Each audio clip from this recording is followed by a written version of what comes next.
मध्य प्रदेश के पन्ना जिले के अजयगढ़ विकासखंड के ग्राम नरहदा में शासकीय अनुसूचित जनजाति सीनियर बालक छात्रावास नरहदा में कई वर्षों से पहुंच मार्ग नहीं है। छात्रावास में निवासरत तकरीबन 30 से 40 बच्चों को बरसात के मौसम में कीचड़ नुमा पगडंडियों से जान जोखिम में डालकर विद्यालय व विद्यालय के छात्रावास का सफर तय करना पड़ता है, क्योंकि छात्रावास में पहुंच मार्ग नहीं बना हुआ है।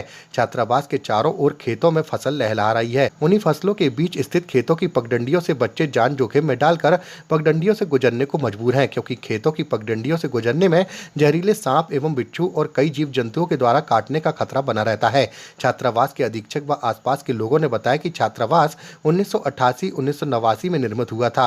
छात्रावास तो बन गया, पर अभी तक 33 वर्षों से पहुंच मार्ग नहीं बन पाया। छात्रावास के चारों ओर निजी भूमि होना बताया जाता है। लोगों के द्वारा अपनी निजी भूमि से सहमति से निकलने बच्चों को दिया जाता है, क्योंकि छात्रावास का आधिकारिक रास्ता नहीं है। बच्चों को बरसात के मौसम में निकलने में काफी मशक्कत करनी पड़ती है एवं खेतों की पगडंडियों से होकर गुजरना पड़ता है।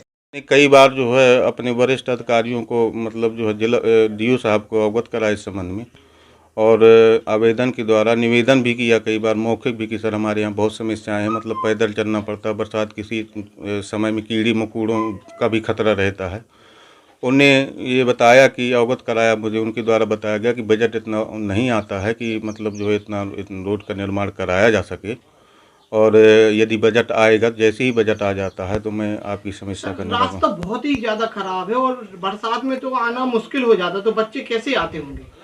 सर अब इधर उधर से मेड़ों से कि दूसरे के खेत की मेड़ों से चल, दूसरे लोग भी मतलब जो उल्टा सीधा भी बोलते हैं कि तुम लोगों को कहीं रास्ता नहीं। जब छात्रावास शासन ने खोला है तो रास्ता क्यों नहीं दिया? शासन को रास्ता बनवाना चाहिए, लेकिन अब चूँकि मजबूर हैं हम चलने के लिए, तो उनसे अपना किसी प्रकार निवेदन करके कि भाई साहब अब छात्रावास खोला है, शासन अब जब ध्यान देगी, अपन तो बार बार उसके लिए लेख कर रहे हैं और निवेदन भी कर रहे हैं, और वहाँ से आश्वासन भी दिया जाता है कि जैसे ही बजट आ जाएगा तो उस पर विचार करेंगे, लेकिन अभी आज दिनांक तक काम नहीं हुआ। सर क्या नाम है, कौन सा छात्रावास?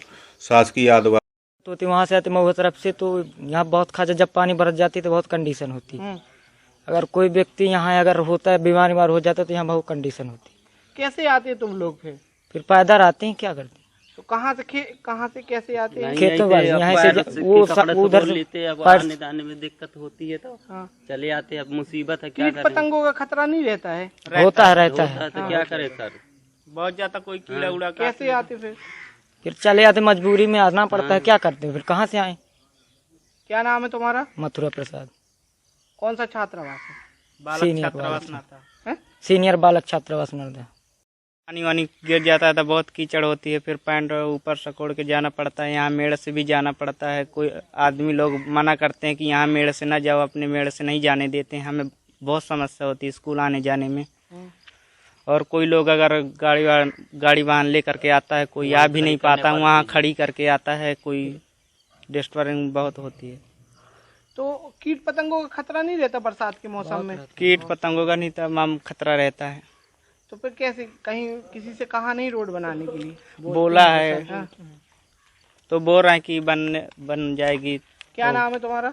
रामबरन अनुरागी। कौन सा छात्रावास है? सीनियर बालक छात्रावास नरहदा, अनुसूचित जनजाति।